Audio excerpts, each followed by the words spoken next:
Halo Sobat JDIH. Kalian sudah tahu apa itu penggantian antar waktu? Mari kita bahas di video ini. Di video ini kita memahami bagaimana mekanisme pergantian anggota DPR, DPD, dan DPRD jika berhenti sebelum masa jabatan berakhir. Berdasarkan Peraturan KPU Nomor 3, Tahun 2025. Apa itu penggantian antar waktu atau yang disingkat PAW? PAW adalah proses mengganti anggota DPR, DPD, atau DPRD yang berhenti di tengah masa jabatan. Penggantinya diambil dari daftar calon tetap, DCT, dari partai politik yang sama, khusus DPR dan DPRD, pada daerah pemilihan yang sama yang menduduki peringkat suara terbanyak berikutnya. Kapan PAW bisa dilakukan? PAW bisa dilakukan jika anggota DPR, DPD, atau DRD berhenti karena meninggal dunia, mengundurkan diri atau diberhentikan.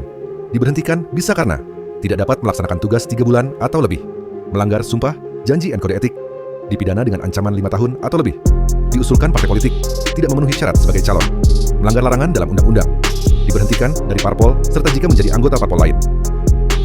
Kapan PAW tidak dilaksanakan? PAW tidak dilakukan apabila sisa masa jabatan kurang dari 6 bulan, dihitung sejak proses awal pengajuan pemberhentian antar waktu.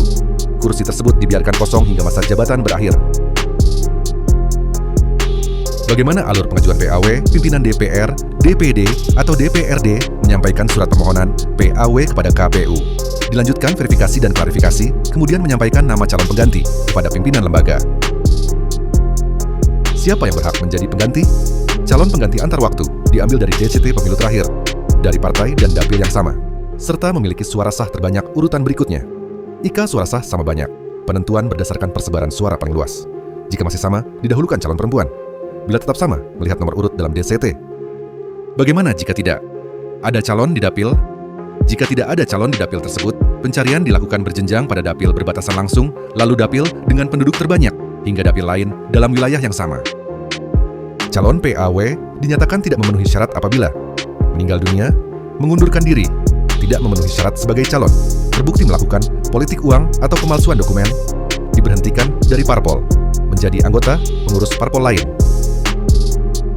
PAW memastikan perwakilan tetap berjalan sesuai hasil pemilu.